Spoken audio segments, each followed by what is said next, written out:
Welcome. So this week we are focusing on vectors. I do want to spend 2 weeks on this unit, so be sure to do as much as you can from this unit. This is a guide that I created for you guys, just going over what vectors are, definition of vectors, magnitude, direction, components, equality, and zero vector, pretty much things you're going to see. So a vector is a mathematical object that represents a quantity with both magnitude and direction.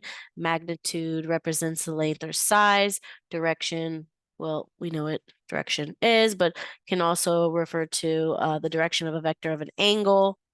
And with vectors, you can do addition, subtraction, scalar multiplication, dot product, and cross product.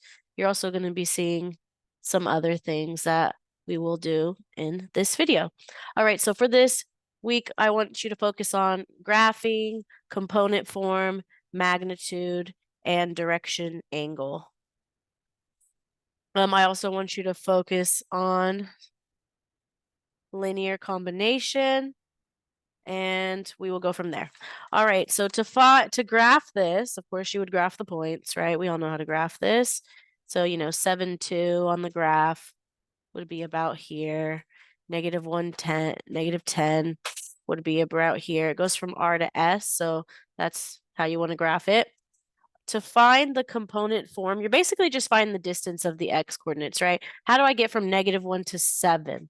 I go over 8, right? I go to the left 8 times, so that would be -8.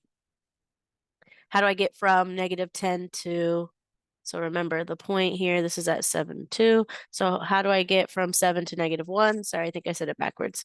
You go to the left 8. How do I get from 2 to -10? You go down 12. And that's the answer for graphing. That's the answer for component form. To find the magnitude, you're going to do the square root of the coordinates you pretty much got. So you're going to do, this squared, your x squared, plus your y squared. And that's going to get you a simplified radical of 4 radical 13, because this is going to be 64 plus 144. Add it together. Always simplify your radicals.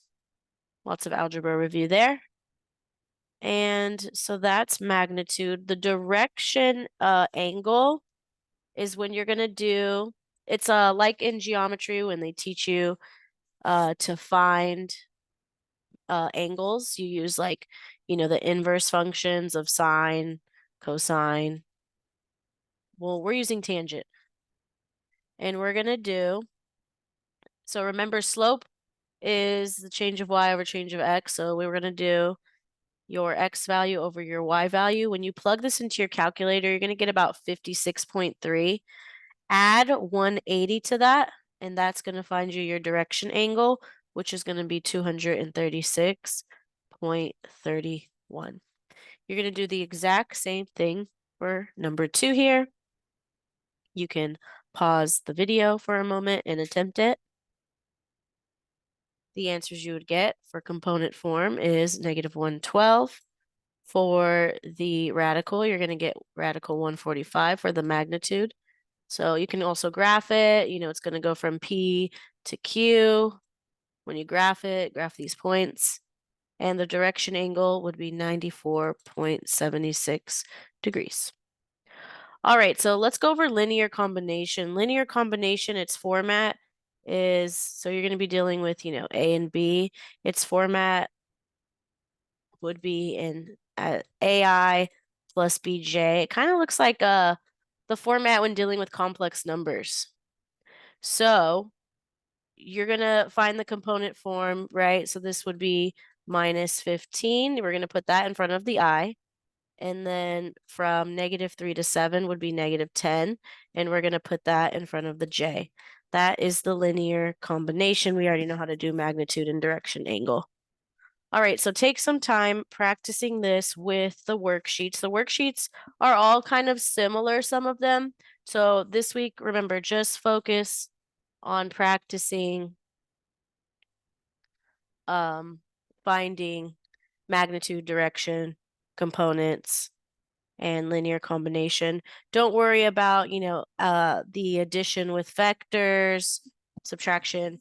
Don't worry about the other stuff. We're going to do that in other videos. So for now, just focus on the basics. That should be pretty simple. Feel free to reach out if you have any questions. Good luck.